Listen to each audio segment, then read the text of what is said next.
Today we will learn the chapter 3, the three-dimensional structure of protein. Chapter 3 is composed of we will cover 6 subjects starting from the primary structure and secondary structure and tertiary structure and quaternary structure.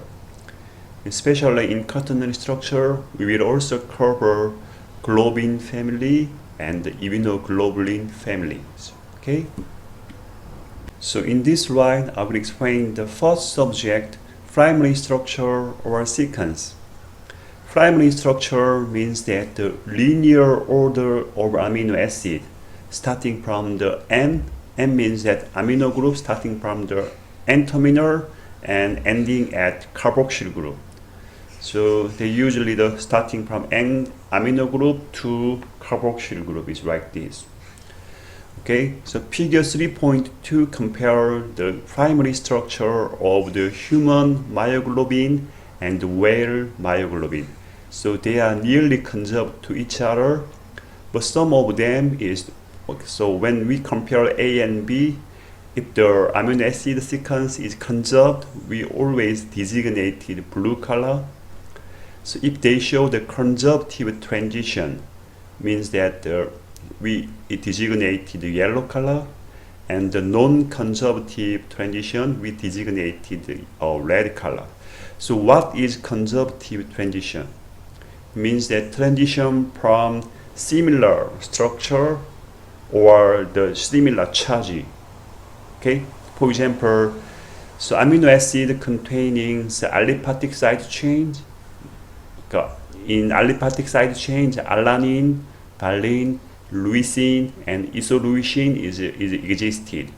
But alanine only has the methyl group, but the valine and leucine, isoleucine, they have the they're several carbon group. So usually the transition between the valine, leucine, isoleucine. So amino acid containing aliphatic side chain, especially except for alanine, okay, valine, leucine, isoleucine, to the amino acid containing aliphatic side chain and valine, leucine, isoleucine. In these cases, we call it as the conservative transition. Let's see some example. Here, you will see that the isoleucine is changed to valine. Here you saw that you also can see that valine is changed to isoleucine. We call it as, in these cases, we call it as conservative transition.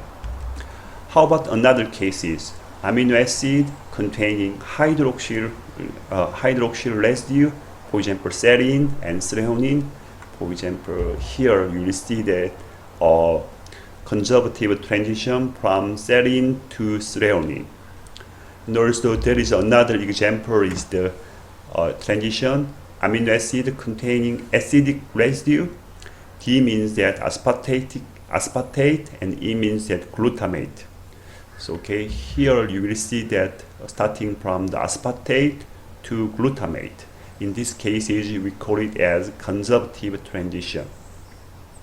Another one is so the transition from the amino acid containing basic residue, which is K. What is K? K is lysine. So you have to memorize all of the single quote and all of structure.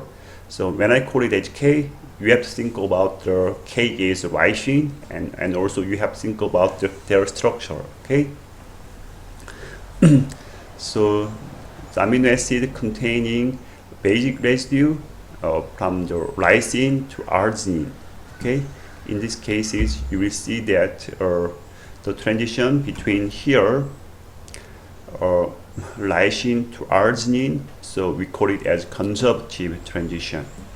And also there is the amino acid containing aromatic acid, for example phenylalanine and tyrosine and tryptophan. In these cases, we also call it as conservative transition.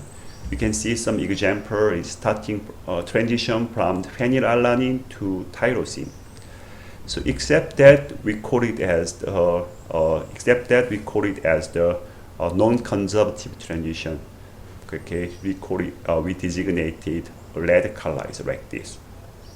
Okay, so concept check.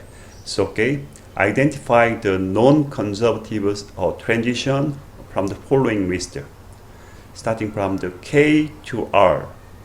K means that lysine to arginine, so they are basic residue, so we call it as a conservative transition. How about S and T? S and T, they contain the hydroxyl residue, so we call it as the conservative transition. How about valine to leucine? Valine to leucine, they belong to the aliphatic side chain, so we call it as this is conservative. How about here? L2I, so L2I means that the leucine to isoleucine, so this is also can be the conservative transition. How about here? R to S. S is the hydroxyl group and R has the basic group, so this is not conservative transition. We call it as a non-conservative transition. Okay. So in this slide, to understand the primary structure very well, so we can how about to draw a diagram of typical polypeptide backbone. How about in this case is glycine, alanine, leucine, valine, leucine, isoleucine. Okay, this is we call it a pentapeptide. Okay, 1, 2, 3, 4, 5 pentapeptide. So in this case is the primary structure is starting from the glycine. So after that there will be the amino acid bond, peptide bond. Okay, after next to the alanine, and also there will be the peptide bond, and also after carboxyl group, there will be another peptide bond, and finally also there will be the peptide bond is here. So this is the primary structure of polypeptide, especially pentapeptide, starting from the amino group to carboxyl group. So this is the primary structure. How about, so in this slide we will draw a diagram of the polypeptide which has containing the proline. So this is proline. Proline has this kind of ring. Okay, so usually this structure, when they make the peptide bond, this structure can exist as a cis configuration form and also trans configuration form. 1-to-4 ratio is a trans configuration. They use the proline made the trans configuration form is like this. Okay. Okay, so in this case, let's start from the glycine and alanine. So this is glycine and alanine. So they made the peptide bond. After that, there will be the proline is located in the trans configuration form. After that, there will be peptide bond between proline and leucine. So proline and the leucine, and also there will be another peptide bond between the leucine and the isoleucine. So this is the primary structure which containing the proline residue. Okay. Okay. So usually we will see some details in where the proline is located. They usually located in the helix, in the helical region. So we will see some details in the later slide. Okay. So in this structure, we will cover the second subject, secondary structure. The secondary structure is composed of the alpha helix and beta strand. So we will see some detailed information in the next slide, but I will briefly cover the structure. So this is the second alpha helix structure. Okay, this is a beta strand structure. Okay, so how about in the table 3.1 show that helical propensity of amino acid residue substituted into the alanine polymer. So alanine polymer means that there is alanine, alanine, alanine, alanine, alanine, alanine, alanine. So their configuration is very straight. Maybe they will be very straight configuration. So when the alanine is changed, one of the alanine is changed to the alanine, the helix propensity is 0. How about the alanine is changed to arginine? Their helix propensity is 0.21. In previous slide, I mentioned that when the proline is existed in the polypeptide, so they change the turn, they change the directions like this. So usually the proline is usually observed in the helix region, helical region. Okay. So in table 3.1 show that how about the proline? Alanine is changed when the alanine is changed to proline. The helix propensity is 3.16, the highest, most highest one. Okay. Okay. So there is another concept check. Which residue is not expected to occur in turn region of the protein? Okay, glycine. Glycine is that the helix propensity is 1 because they don't have any side chain, so they usually observed in the helix region. How about serine? So serine is that serine is a 0.5. How about proline? Proline is 3.16, and asparagine is 0.65. How about tryptophan? Tryptophan is the 0.49. So it means that the answer will be the tryptophan. So tryptophan has the largest side chain, so they cannot observe in the they did not observe in the helix region. Okay, so in this slide I will explain the alpha helix structure.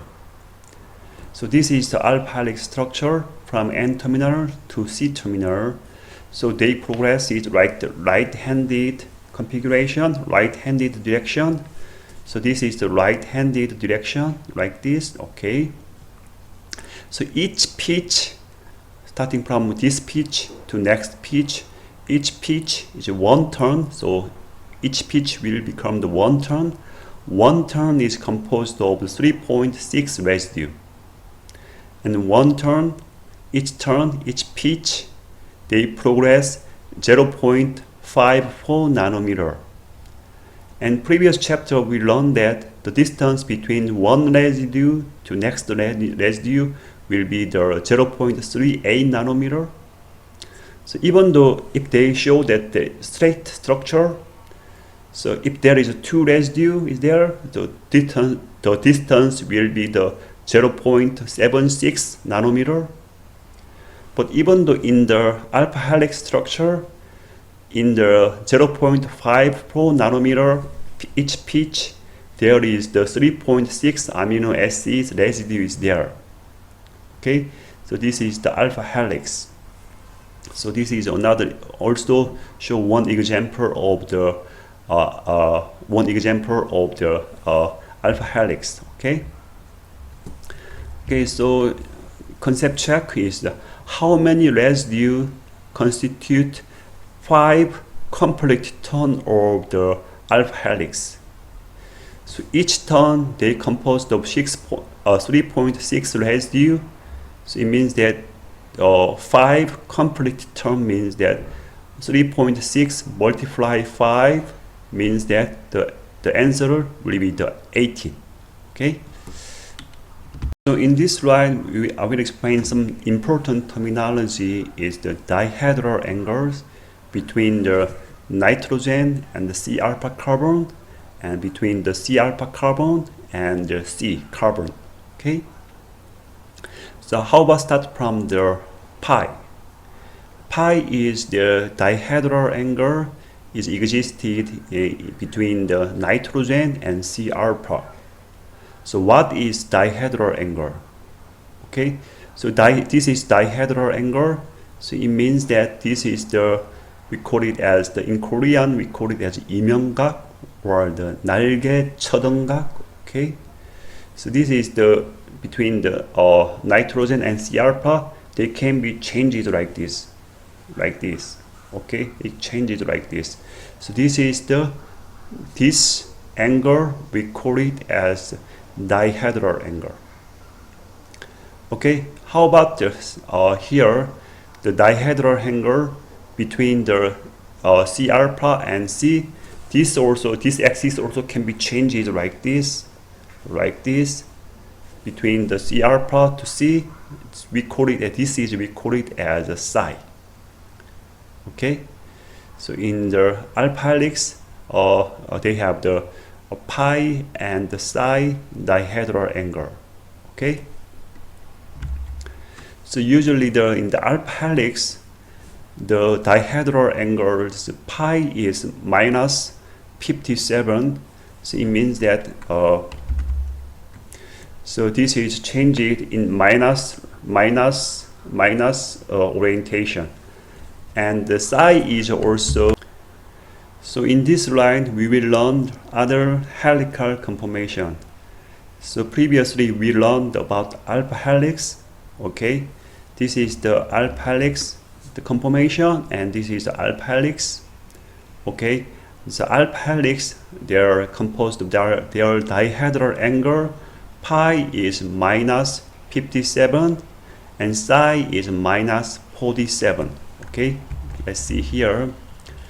So this is their pi this is plus direction and minus direction is in this direction. So their configuration is minus 57 direction, and psi this is plus direction and their direction is minus 47 direction. So in this dihedral angle, the alpha helix is composed of the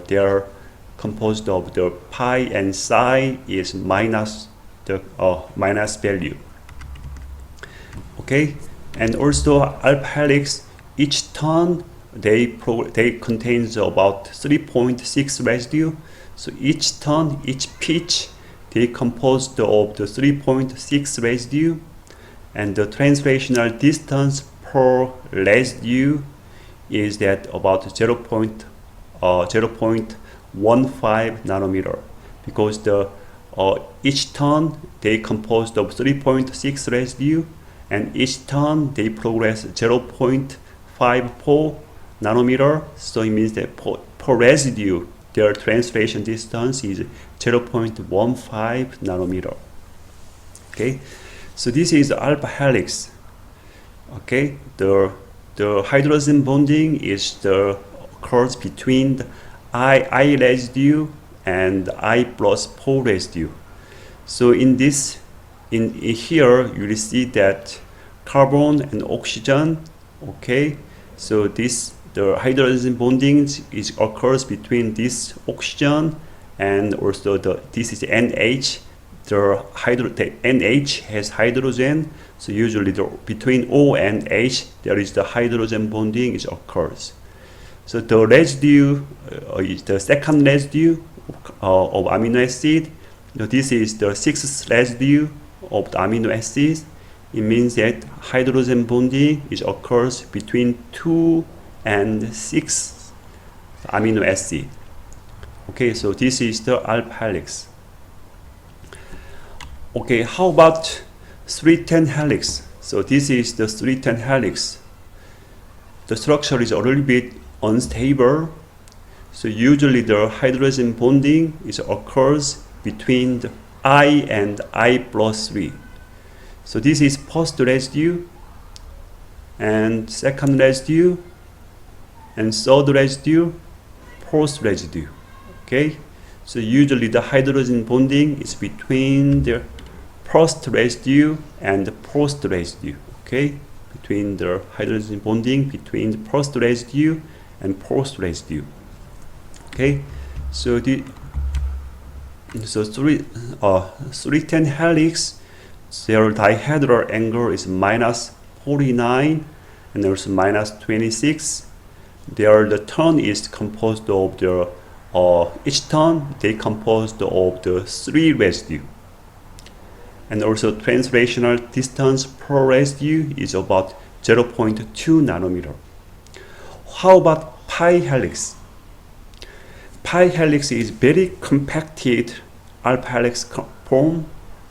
So the hydrogen bonding occurs between I and I plus 5. Okay, so this is pi helix. Their dihedral angle is minus 57 and minus 70, and each turn they composed of they are very packed, so they are composed of the 4.4 amino acid.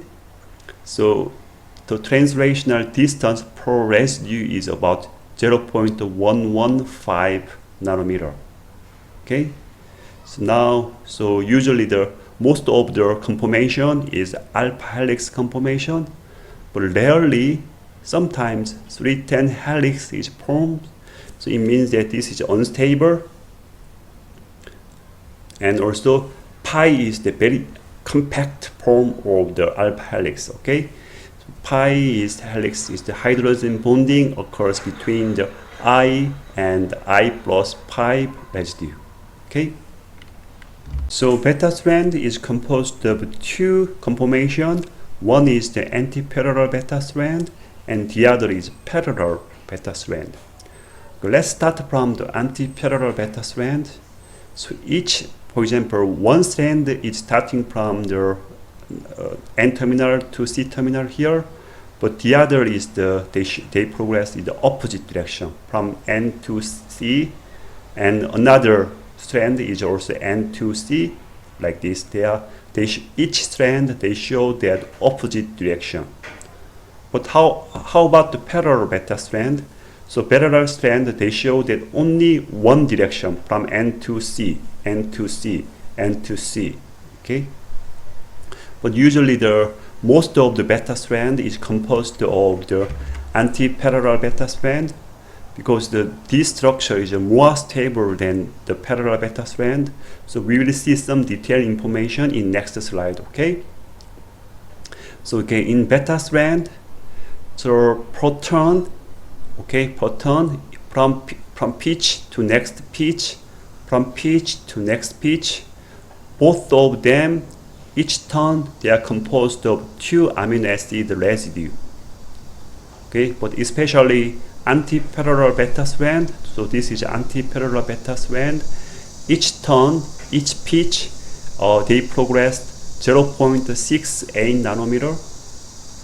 But the parallel beta strand, they progressed only 0.64 nanometer. So, okay, so this is the amino acid distance between the one residue to next residue. So if they showed very straight conformation, so distance between one residue to next residue will be the 0.38 nanometer. So distance between 2 residue will be the 0.76 nanometer. But in this anti-parallel beta strand and parallel beta strand, their conformation is not straight. So they show that like this, they show that like this. That's why each turn they only progress 0.68 nanometer, or for example parallel beta strand they progressed only each turn 0.64 nanometer. Okay. So in this slide I will explain how beta strand can be formed. So usually the 2 adjacent beta strands are hydrogen bonded to form a small element of a beta strand. Okay, in anti-parallel beta strand, you will see that there are 2 adjacent beta strands are hydrogen bonded like this, and also parallel beta strand. You can see each strand is hydrogen bonded like this. Okay. So usually the beta strand are formed by hydrogen bond between the carbonyl oxygen and the amide hydrogen between O and H, there is hydrogen bond is formed. Between O and H, hydrogen bond is formed between O and H. And also in parallel beta strand, you can see that between the carbonyl oxygen and the amide hydrogen, there is hydrogen bond. It's like this. So usually the hydrogen bond is formed between adjacent beta strand, but in the antiparallel beta strand, the hydrogen bond a little bit straight. But in the parallel beta strand, you can see that hydrogen bond is already perpendicular. Okay, like this. Okay. So usually the beta strand was formed by the hydrogen bonded. So two adjacent beta strands are hydrogen bonded to form small element of beta strand. Okay. So in this slide, I will explain the arrangement of atoms in gamma and beta turn connected to strands of the antiparallel beta strands. So this is the antiparallel beta strands. So each strand is connected by the gamma turn or beta turn. So let's start from the beta turn. So this is beta turn. So usually the hydrogen bond is formed between the first, second, third, and fourth. So between the hydrogen bond is formed between the I and I plus 3. So this is the example of beta turn. So this is the first amino acid, and also this is the fourth amino acid. So usually the hydrogen bond is formed between the carbonyl oxygen and amide hydrogen. Between O and H, the hydrogen bond is formed. But the gamma turn is very smaller than the beta turn. So usually the beta turn occurs nearly more than 90%, but only gamma turn is also observed in about 5%, and a little bit smaller than the beta turn. So in the gamma turn, hydrogen bond is between the I and I plus 2. Okay, so between the carbonyl oxygen and the amide hydrogen, between O and H, the hydrogen bond is formed. So table 3.2 summarizes the parallel beta strand and the antiparallel beta strand. So the dihedral angles, the pi is the minus value, but the psi is that they show the plus value. So and also each turn their residue is composed of the two, but antiparallel beta strand, the translational distance per residue is 0.34 nanometer, but parallel beta strand, the translation distance per residue is 0.32 nanometer. Okay. So in this slide, I will explain the properties of peptide bonds. Okay, previously we learned the pi and psi. Okay, let's start from the pi. Pi is dihedral angle between the nitrogen and C alpha carbons. So this is, we call it as pi and pi. This is dihedral angle, it's like this. Okay. How about psi? Psi is also dihedral angle between C alpha carbon and C. Between C alpha carbon and C. Between C alpha carbon and C. This is we call it as psi. Okay, how about the peptide bonds between the C and N? Okay, this is, we call it as peptide bonds. Okay, most of cases we call it as omega.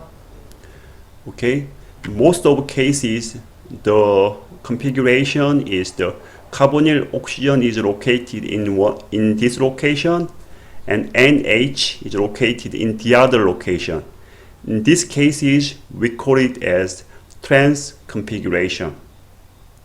Okay, how about this? How about here?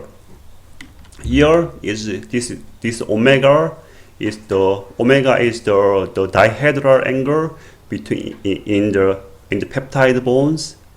Okay, in this case is the carbonyl oxygen and amide hydrogen, they are located in the same region. In this case, we call it as the cis configuration. So usually the trans configuration is 100 times stable than cis configuration. So most of peptide bond they show that trans configuration. Okay, this is concept check.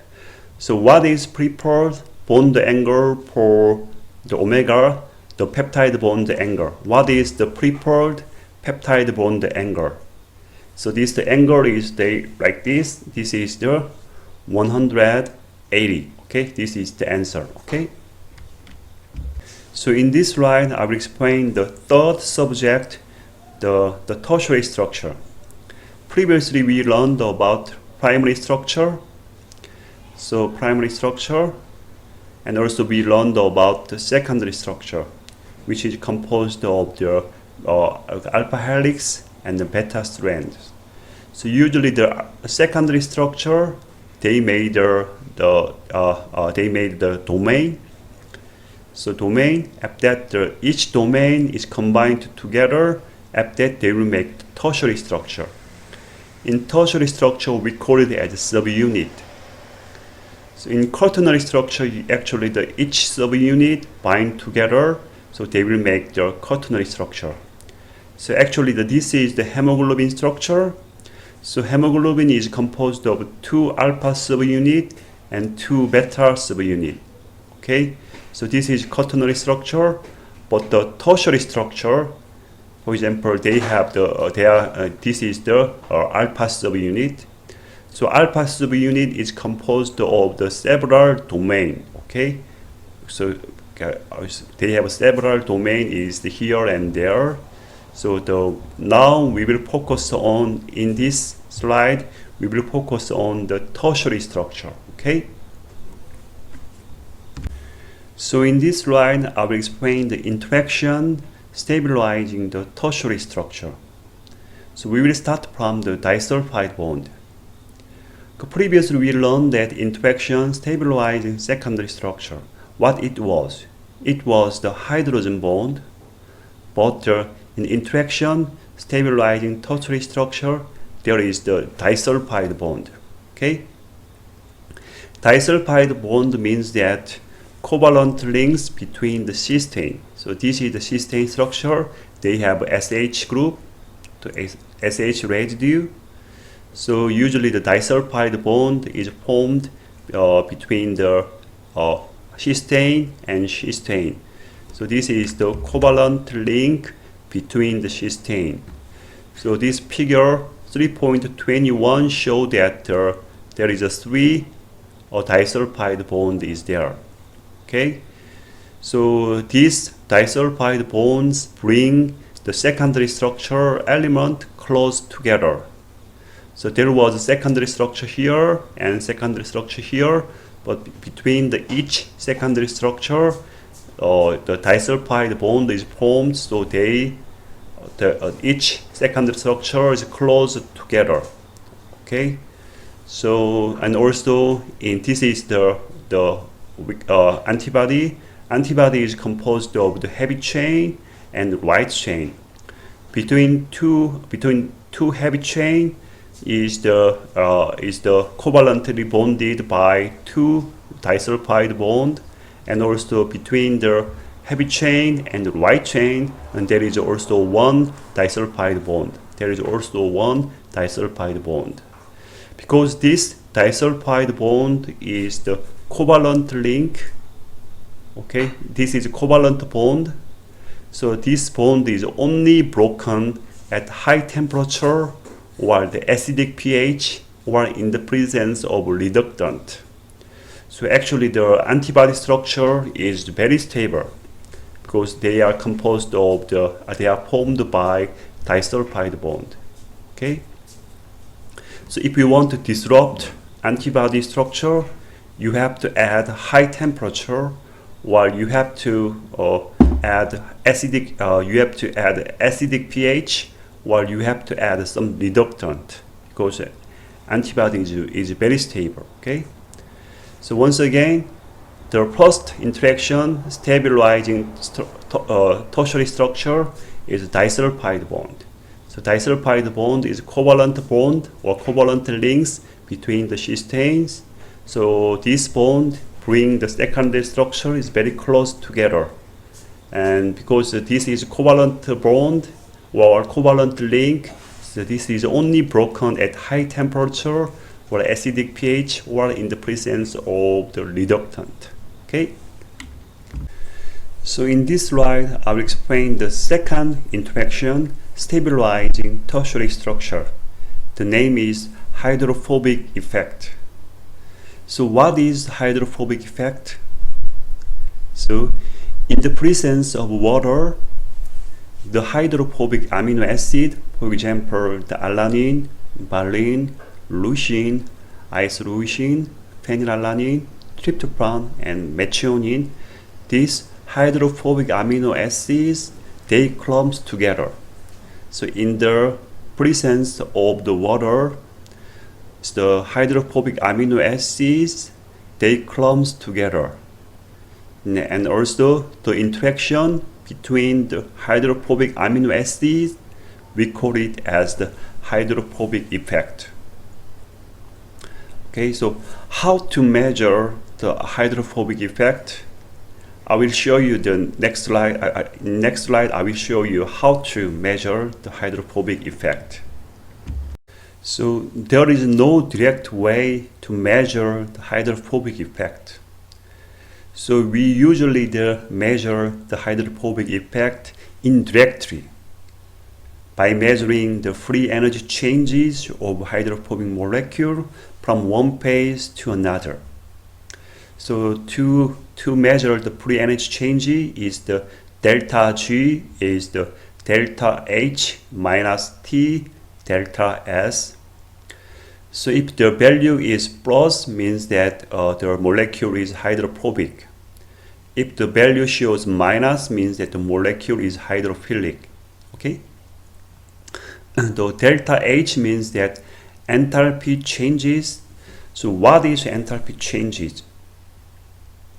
So enthalpy is the amount of heat absorbed by the system to cause changes.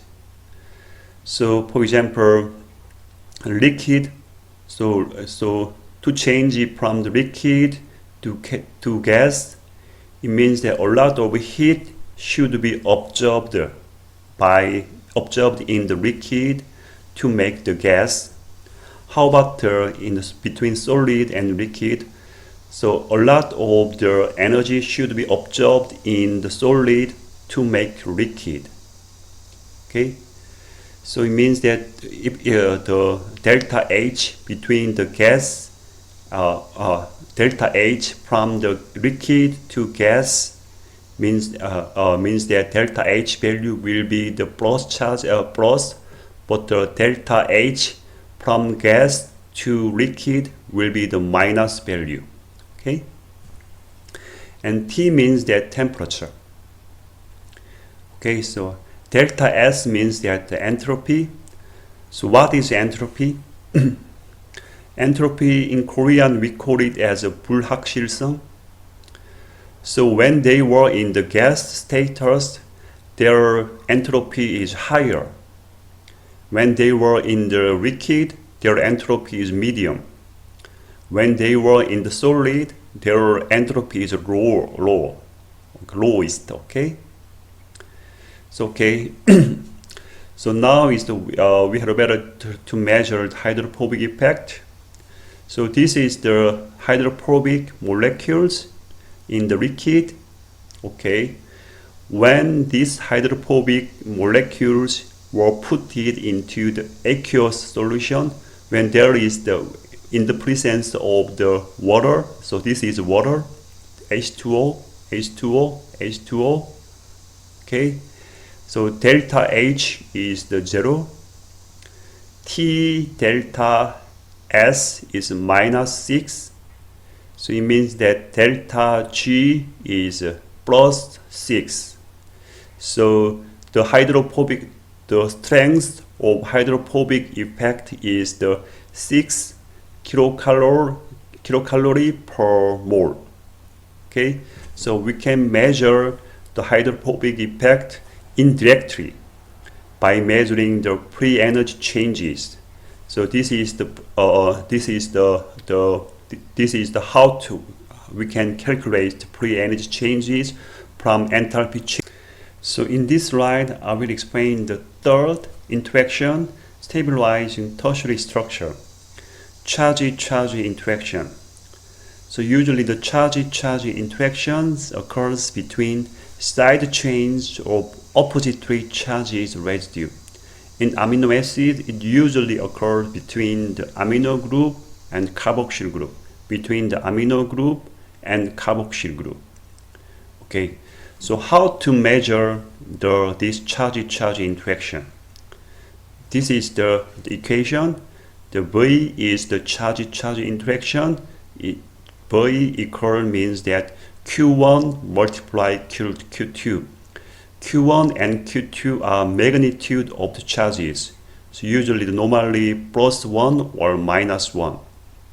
So this value is divided by epsilon and multiply 4, multiply pi, multiply r power of 2. Okay, so what is epsilon? So epsilon is permittivity of free space. So what do you mean the permittivity of free space? So this is a physical constant equal to approximately 8.85 like this. Okay, and also pi is that we already know that pi is 3.14. Okay, so the important thing is r. So r is the separation distance between these two charges. Okay, when they are the oppositely charges, the value is minus, and also when this is the x-axis is the separation distance between the charges. So when the separation distance is very small, there the attractive force is very strong, very large, and when the separation distance is very far away from, so it means that the attractive force is very small. How about the charge-charge interaction between the same charges, between the plus or minus? So when the separation distance between two groups is very small, their repulsive force is very large. But when the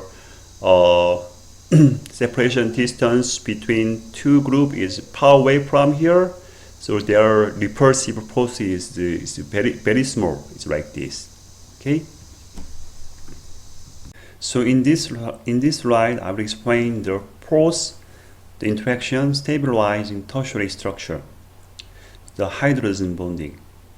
So hydrogen bonding was the main power to stabilize the structure of the alpha helix and beta strand in the secondary structure, and also this interaction also stabilized the interaction between domain and domain in the tertiary structure.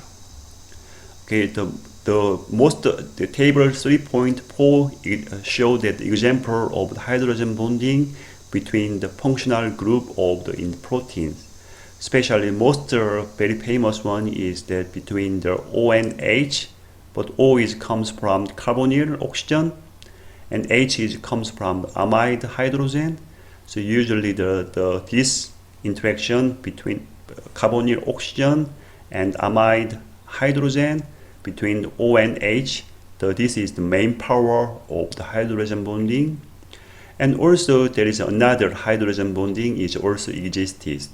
For example, between the amide and hydroxyl OH, they have between this O and H, there is also hydrogen bonding is existed. And how about this is between the amide and this imidazole. So histidine has this imidazole. Between this H and N, there is also a hydrogen bonding. It is also existed. Okay. And there are also another hydrogen bonding is existed, but is not very important. Okay. So in this slide, I will explain the fifth interaction, stabilizing tertiary structure. We call it as van der Waals interaction. Van der Waals interaction means that attraction and repulsion between adjacent and uncharged atom.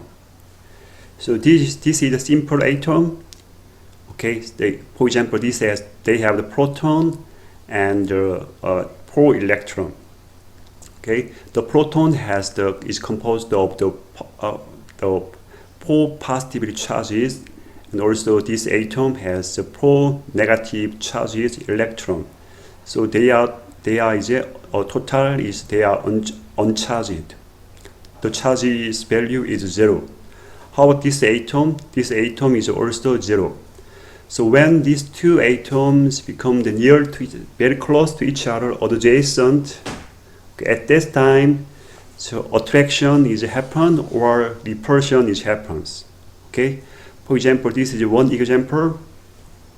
When two atoms, the distance between two atoms is about 5 nanometer or less. At this time point, proton of the one atom is go to this direction, and electron of one atom is go to this direction. So at this time, the attractive process happens. So that's why the reptile can bind to the glass, because this bond is also van der Waals interaction. So the reptile can go over into the glass, because the van der Waals interaction between their foot and the glass happens. Okay. So this is also another example. The van der Waals interaction between the two molecules. Okay. Okay. So in this case, if the distance between the two atoms is at a certain point, the attractive force happens, and around this location, the attractive force is the highest one. Okay, but when the distance becomes very close to each other, at this time, on the contrary, at this time, the repulsive interaction happens. Okay, so this is the equation how to calculate van der Waals interaction. So van der Waals interaction is we approximately calculate the force is minus A.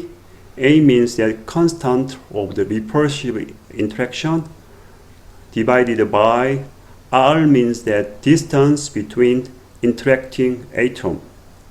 Okay, so R power of 6 plus B is the constant of the attractive interaction divided by R power of 12. So most of power comes from this equation, because the R power of 12 is very big, so this value is very negligible. Okay, so usually the van der Waals interaction is approximately minus A divided by R power of 6. Okay. So in this slide, I will summarize the interaction stabilizing tertiary structure. First is the covalent bonding. So usually the covalent bond is observed in the disulfide bonding between the cysteine and cysteine. Okay, so at that time, the covalent bonding approximate bond energy is about 200 kilojoule per mole.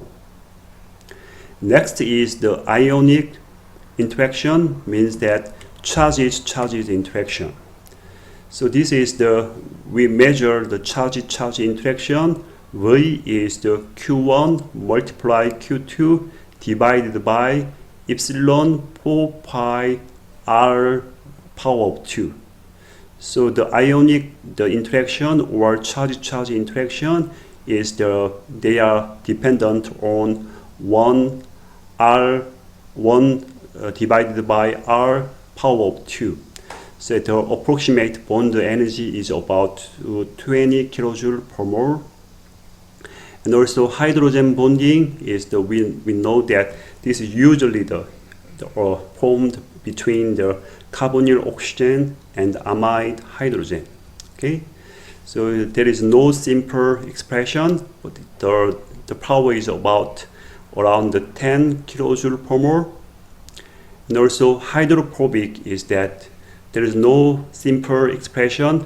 There is no direct way to measure the hydrophobic effect, but there is another indirect way to measure the hydrophobic effect. Is delta G is the delta H minus T delta S.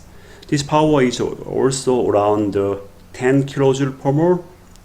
Finally, we also learned the van der Waals interaction. So this is the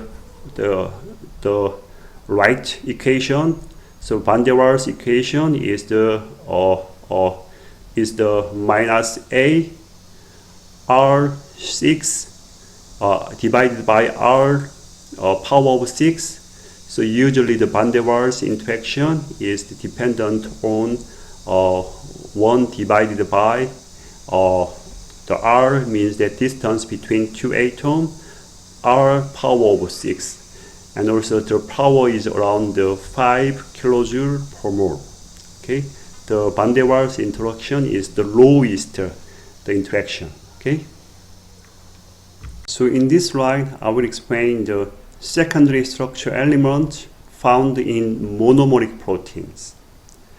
So this kind of protein is the monomeric protein. They only existed on monomer form.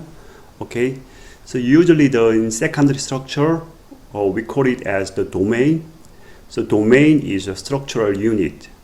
Okay, for example, and also domain is consists of the only alpha helix in the case of the gamma repressor, while the cytochrome B562 they only composed of the alpha helix.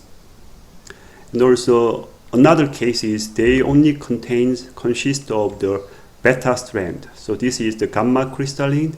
They only consist of the beta strand. While some domain or structural unit is consisting of the mixture of alpha helix and beta strand. So each domain function as a structural unit. Okay. How about the tertiary structure? Tertiary structure, we call it as a subunit, and tertiary structure is composed of the several domains. For example, the first one is that cytochrome B5 they have the hem binding unit. So they have the hem binding domains like this. So this is cytochrome B5. So they have the one domain which is bind to the hem. And also there are several other tertiary structures exists. For example, this is the sulfide oxidase. Sulfide oxidase also has the hem binding domain. They also have another domain is the MB domain. So, okay. So tertiary structure is composed of, in these cases, they composed of the hem binding domain, and also they have MB domains like this. So usually the secondary structure, we call it as a domain. This is a structural unit.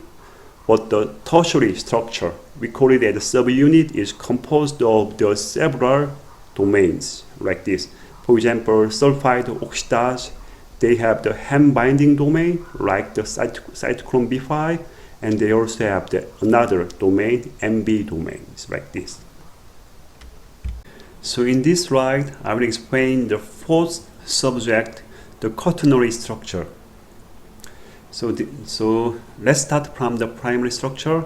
So this is primary structure, and primary structure is become the secondary structure, which is composed of the alpha helix or beta strand. And the secondary structure is become the tertiary structure. We call it as a subunit. And the tertiary structure is become the quaternary structure. For example, this is hemoglobin. Hemoglobin is composed of 2 alpha subunit and 2 beta subunit. So usually the quaternary structure is composed of the identical subunit or non-identical subunit. Let's start from the identical subunit, which is we usually see in the HIV protease. So HIV protease is composed of 2 identical subunits. So they show that bilobar structure. So actually this is the HIV protease structure. So we will see some details in the chapter 12. So there they have some active sites. Their active sites have the side chain, which is the aspartate, and aspartate has the carboxyl group. That's why they can do the cleavage, the proteins. So we will see some details in the chapter 12. Okay, so here is the hemoglobin. Hemoglobin is composed of non-identical subunit. So one is the 2 alpha subunit and one is the 2 beta subunit. So they are nearly similar to each other. The alpha and beta subunit, they are nearly similar to each other, but not exactly identical. Okay, so in this case is hemoglobin. So they are composed of non-identical subunit, and they become the hemoglobin is composed of non-identical subunit alpha 2 and beta 2. However, HIV protease, they have the identical. For example, one is the left wing and the right wing. They have the identical structure. Okay. So in this slide, I will explain the dimeric DNA binding proteins. Okay. So they have the monomeric DNA binding proteins. So one is the CI repressor, and also there is another monomeric the DNA binding protein is we have the CRO repressor. Okay, in this case is this HTH motif. This motif is exactly fit preciously into the major group. So actually this is the zinc finger domain. So actually this region is exactly bind to the DNA, and this region is exactly preciously fit to the major group of this one. And this region bind to this DNA. And exactly in this cases, the zinc finger domain is bind to the DNA, and this region is exactly preciously bind to the major group. So this is the one motif, but this is subunit. And protein dimerization, so one is the pitted like this, and the other is also pitted like this. This dimerization allows the HTH motif to bind to successive major groups. Okay, so they made the protein dimerizations. So they made the quaternary structure. So this quaternary structure allows HTH motif to bind to the successive major group. So each HTH, the motif, each has some consensus site. So this one is we will cover in the later. Okay. The important thing is that one subunit just is preciously bind to the major group, but the dimerization, they make the quaternary structure.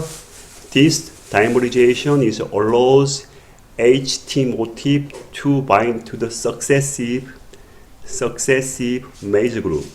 Okay. In this slide, I will explain the fifth subject, globin family. So globin family is composed of the myoglobin and hemoglobin. So hemoglobin, they exist as quaternary structure, but myoglobin, they existed as tertiary structure. Okay, so let's see some details about, let's start of the myoglobin, especially in structure and also oxygenation mechanism. Okay, this is the structure of myoglobin. So myoglobin is composed of the 8 helices, alpha helices, starting from the A alpha helix and B alpha helix and C and D and E, F, and after that G, H, like this. And also they also composed also A, B, C, D, E, F, G, H. They are composed of the 8 alpha helices. Okay, they also composed of the they are also composed of the hem group.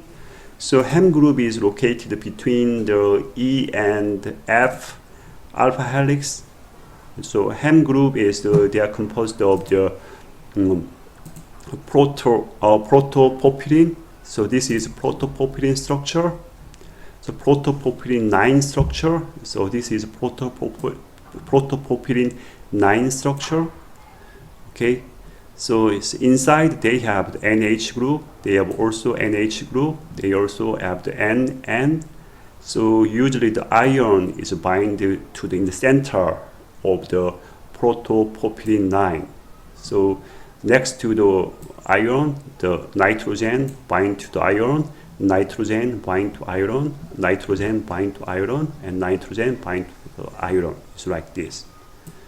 Okay, so usually the hem group is located near the E and F alpha helices. Okay.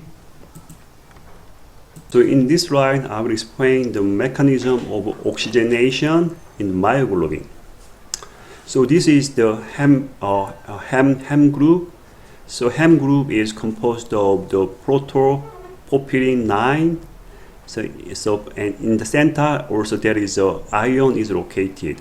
And after that, this ion is connected to the nitrogen, and nitrogen, and nitrogen, and nitrogen. It's like this. But this is the what when we see the hem planes in this view. So usually the ion is exist 0.2 angstrom in front of the hem plane. So this is the hem plane. The ion is connected by 4 different nitrogen. Okay, so usually this is hem plane, and also the proximal histidine bind to the ion again. So the nitrogen, this is histidine structure. The nitrogen is also bind to the ion again. Okay, so this is the regular structure is like this. Okay, myoglobin. Okay, but binding of oxygen in the myoglobin, they move back to the ion into the hem plane. So ion is located, move back to the hem plane. So ion is located in this hem plane. Okay.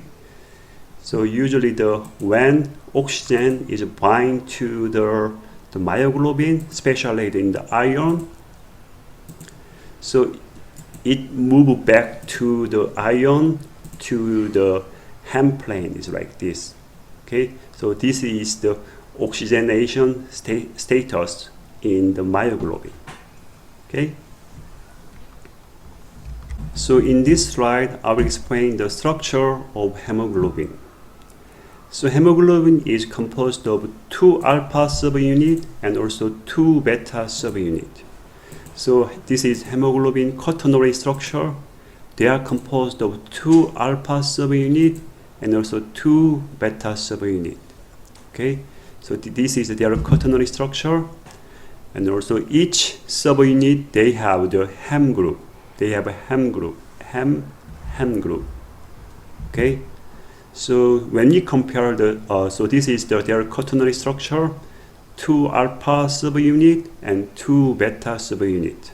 When they were in oxygenation, their structure is like this. When they were in the deoxygenation, their structure is like this. Oxygen, deoxygenation, like this, okay?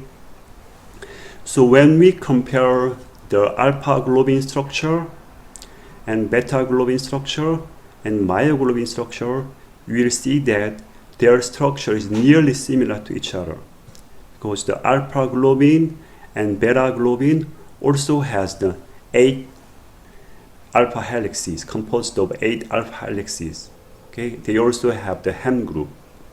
Okay, but there is some difference between the hemoglobin and myoglobin.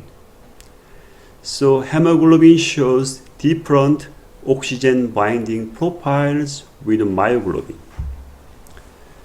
So this is the oxygen binding profile in the hemoglobin and myoglobin.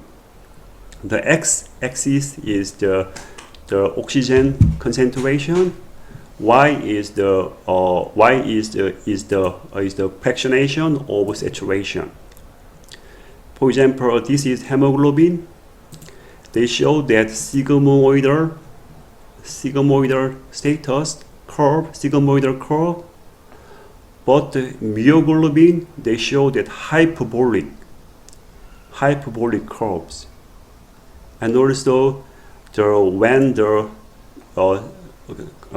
oxygen concentration is around 26 total, the 50% of hemoglobin is oxygenated. However, the myoglobin, when 2.8 total oxygen concentration, 50% of myoglobin is the oxygenated. So there is some difference between hemoglobin and myoglobin. So we will see some detail in the next slide. I will briefly explain the reason why do they show the different curve. So myoglobin is they existed as all of them. They existed in the R state, but hemoglobin is they are composed of the T state and R state. They are mixture of T state and R state. That's why they show that the sigmoidal structure. But however, myoglobin, they show that hyperbolic status is like this. So we will see some detail in the next slide. Okay.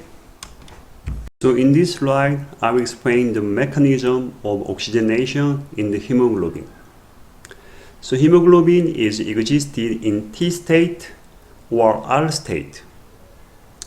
T state means that tense or inactive status, and R state means that relaxed or active status.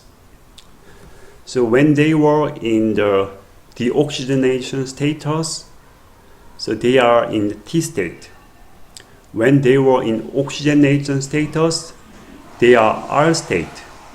Okay, let's see some details of the T state and R state. So this is the alpha 1 subunit, and this is the alpha 2 subunit. This is beta 1 subunit, and this is beta 2 subunit. Okay. T state means that tense or inactive status. Okay, in this case this is the beta 2 subunit. Actually, this is beta 2 subunit. So in the beta 2 subunit, the 97th location, there is a histidine is located in 97th location. So in the alpha 1 subunit, this is alpha 1 subunit. So this 97th histidine is the P2 next to the 41th threonine in the alpha chain. So this is the alpha 1 chain. So in the 41/7th amino acid is the threonine.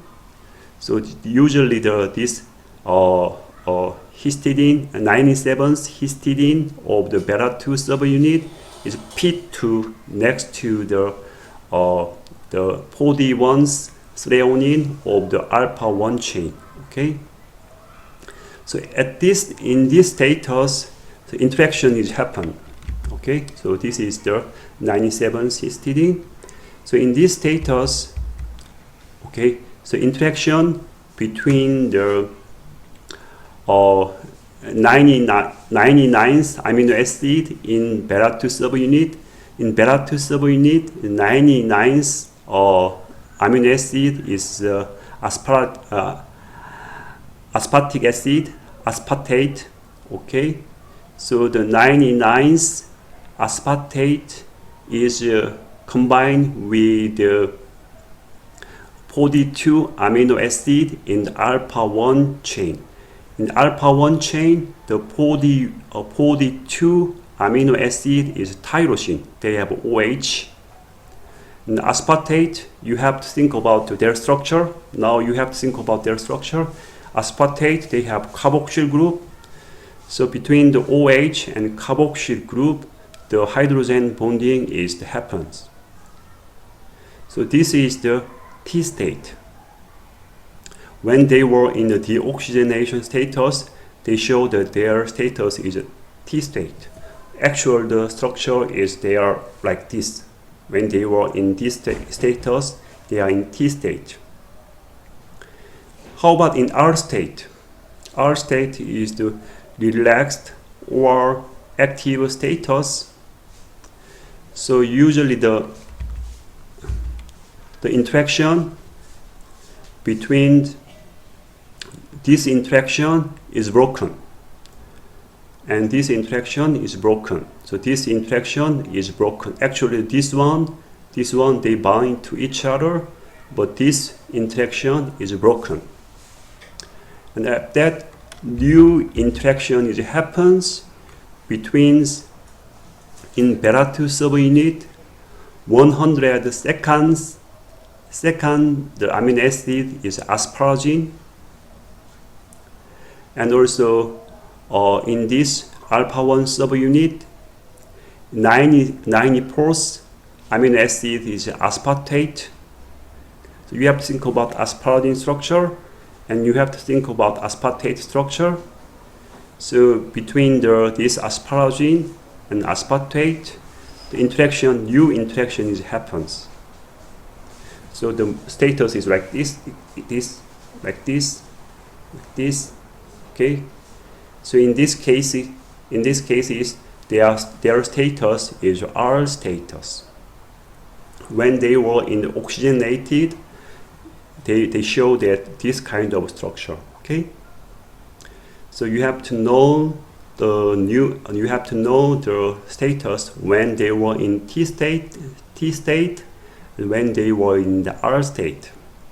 Especially in the R state, the interaction between the interaction between the aspartate and tyrosine is broken, and also new interaction happens between the asparagine and aspartate. So you have to think about their structure.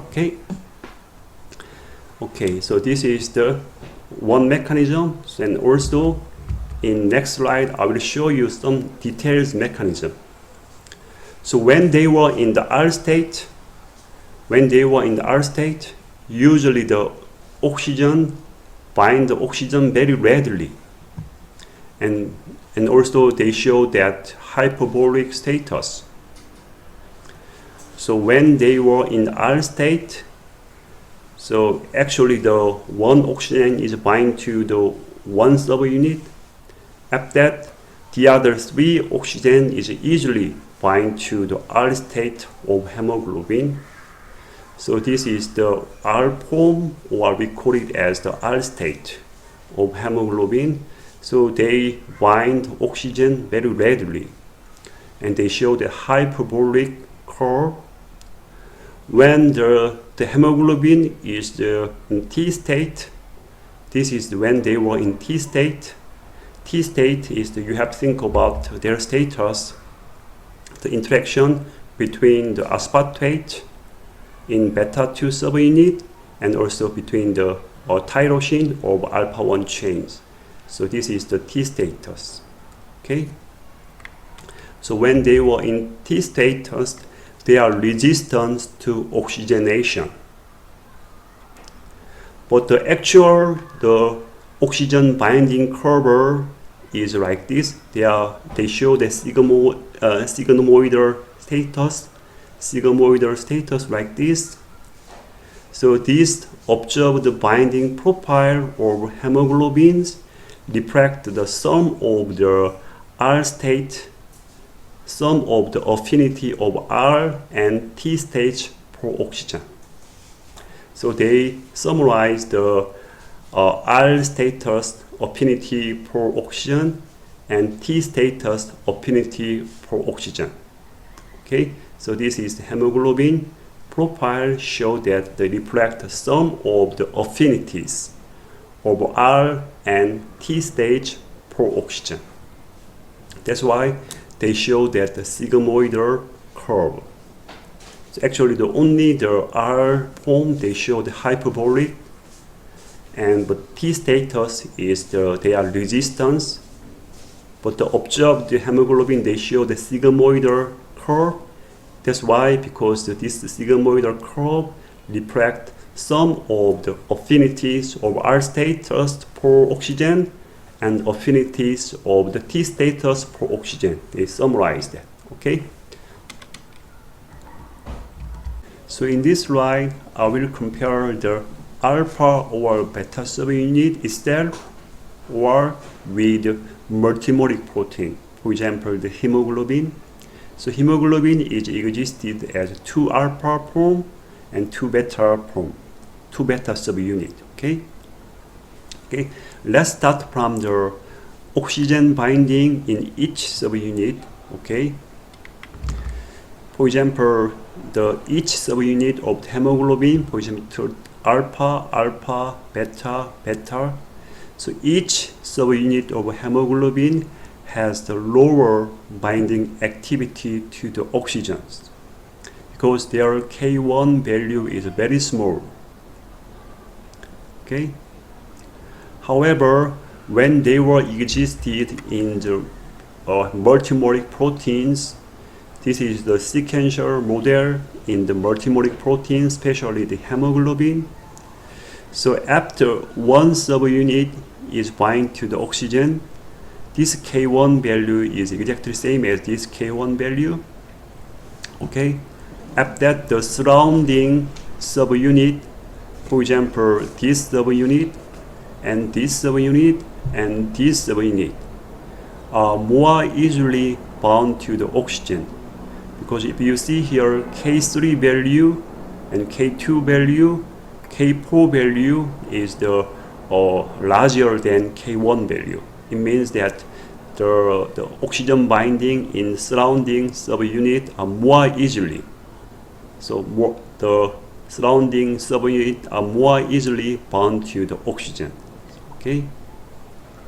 So how are the multimolecular protein stabilized, especially in the hemoglobin? The four subunit are stabilized. Stabilization occurs by new interaction. When they become in R status, they become very stabilized. So it means that new interaction between asparagine in beta-2 subunit and also aspartate in alpha-1 chains. So when this new interaction happens, so this multimolecular protein is stabilized. After that, they can easily bind to the oxygen. It's like this. Okay. So in this slide, I will explain the final subject, immunoglobulin. So immunoglobulin also exists in the quaternary structure. So let's see some of the detailed structure of immunoglobulin. Okay. So immunoglobulin is composed of 2 heavy chain and 2 light chain. So heavy chain we call it as LC, and the light chain we call it as HC, and the right chain we call it as LC. And the heavy chain is also composed of the constant region. So this is the constant region, so there is no variation. However, they also have the variable region, so VL region. Okay, so the protein sequence in this variable region is not constant, they are very variable. And also right chain is also composed of the constant region, DL region, and also composed of variable region, VL region. So each heavy chain is connected by the disulfide bonding, and also the heavy chain and also light chain is also connected by disulfide bonding. Okay, and also there is very important structure in the immunoglobulin. We call it as CDR. The full name is the complementarity determining region, CDR region. So this region is the region or antigen binding site. Another name is we call it as PEP region. Okay, this CDR region is composed of the VH and the VL domains. Okay, so this is the VH domain. The green color is VH domain, and yellow color is VL domain. So usually the antigen is bind to the here. So as I mentioned earlier, the CDR region is the antigen binding site. It's the most important region in the antibody. So usually in the therapeutic antibody, so usually the CDR region is also very important to target the antigen. So nowadays, technology is very developed. So to make the full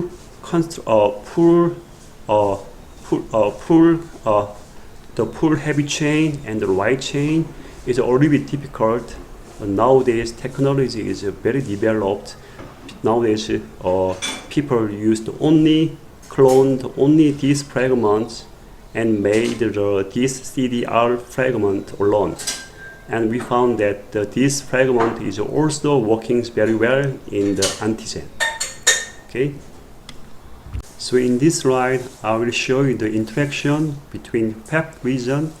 PEP region, another name is PEP region, is a CDR region. PEP region is the antigen binding fragment. So this is the PEP region or CDR region. Okay, they are composed of the VH and the VL. Okay, and there is also binding between the antigen. Especially this is lysozyme. So antigen is bind to the CDR region like this. Okay. So usually when the antibody and antigen binding between the lysozyme. So this is the lysozyme structure. Actually, the 121st amino acid in the lysozyme is glutamine. So usually this amino acid is a very important role in the antibody and antigen binding. So this is the red color is the 121st amino acid, the glutamine, like this. So usually the antigen is bind to the here. Especially the glutamine is the red color is very important role in this binding. Okay. So in this slide, I will summarize the antibody type. So table 3.6 show that several types of the antibodies. Okay, their class is composed of IgA, IgD, IgE, and IgG and IgM. So all of this class, their light chain is same, kappa or lambda. So they have nearly same the light chain, kappa or lambda chains. However, the heavy chain is totally different. For example, alpha chain, IgA has alpha chains, so they have some different alpha chain. How about IgD? They have the delta chain. a little bit different. And also IgE, they have the epsilon heavy chains. And also you will see that the heavy chain type is different from the IgA, IgD. How about the IgG? So IgG is also different from the IgE, the epsilon heavy chains. Gamma heavy chain is also different from epsilon heavy chain. And also IgM, so this is IgM. So this IgM is also different from IgM, has a mu heavy chains. Mu heavy chain is also different from the other types. Okay, let's start from the IgA. So this is the IgA. So IgA usually they existed in the polymeric IgA because they have a J chain. So by using the J chain, so in this case is 2 IgA bind to each other. So using the J chain, 3 IgA can bind to each other. So the organization is that they are composed of the 2 alpha chain and 2 kappa right chain, or 2 alpha chain or 2 lambda right chain. But this is the N, means that they will make the polymeric IgA because they have a J chain. So usually this is found mainly in the secretion, usually in the tears. We can see the IgA. Okay. Second type is IgD. IgD is the heavy chain is the delta, and their organization is they exist is the delta 2 K2 or delta 2 or lambda 2. Means that IgD is existed as a monomer. So usually the IgD is located in the cell space. Now how about IgE? IgE, their heavy chain is the epsilon heavy chain, and also they exist as monomer. Their organization is epsilon 2 and kappa 2 or epsilon 2 or lambda 2. So usually this IgE stimulate the allergy reaction. So usually the IgE stimulate mast cell to release histamine. So this is the IgE, the allergy function. So we will not cover some in detail about allergy function here. So now we are focused on the structure. So okay, next is IgG. So IgG, the heavy chain is gamma heavy chains. So they also exist as the monomer, and also their right chain is kappa or lambda. So all of our therapeutic antibody backbone is IgG. Okay, so usually the function is activate a complementary system, and also all of our therapeutic antibodies backbone is IgG. How about the IgM? So IgM's heavy chain is mu, and between the, IgM, there is the disulfide bond. So usually the 5 IgM is bind together. So usually the organization is the mu2 kappa 2 is 5, or mu2 lambda 2 and 1 2 3 4 5. So this is also linked to the some complementary system, and also it activates macrophage. Okay. So in this slide, I briefly explained the second generation pharmaceutics, especially against the autoimmune disease. So all the patients who has rheumatism, so rheumatism is also autoimmune disease. In the rheumatism region, so there are lots of TNF antigen is expressed in the rheumatism area. So we usually to treat the rheumatism. Nowadays, people use therapeutic antibody. So this antibody is recognized TNF region, and neutralize the TNF functions. Okay, so the most famous the therapeutic antibody against the TNF is the Remicade. So this is the chimeric antibody. So I will not cover in detail because if you are interested in this drug, so in next semester I will open the course biopharmaceutics. So if you are interested in just take the next year, you had better take that course. Okay. So usually the Remicade is also this is chimeric antibody.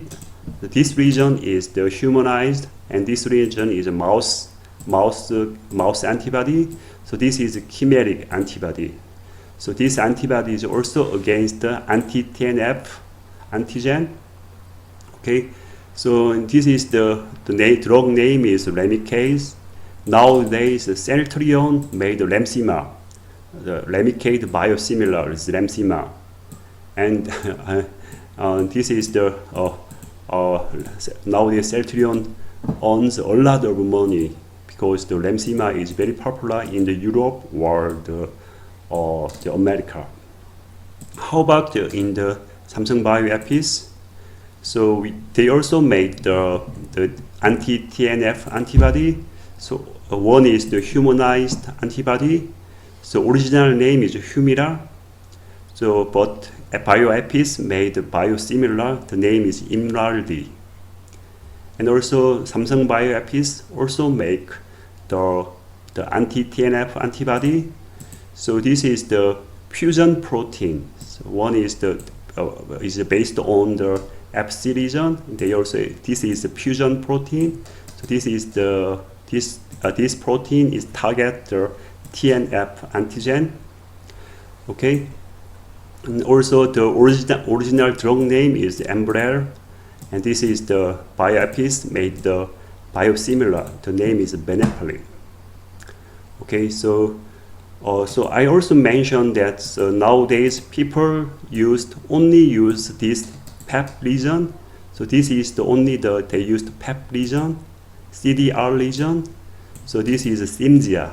Also they have similar function like the full length antibody. Even though they have only this region, this Cimzia is also work as the anti-TNF antibody. Okay. Okay, so if you are interested in this pharmaceutics, so next year you have better take the biopharmaceutics course. Okay. Today we learned the chapter 3, three-dimensional structure of a protein. Especially we focused on primary structure, and also we cover secondary, tertiary, quaternary structure. Finally, we cover the globin family, especially we compare the myoglobin and hemoglobin. We also cover immunoglobulin. Okay. Today we will finish class.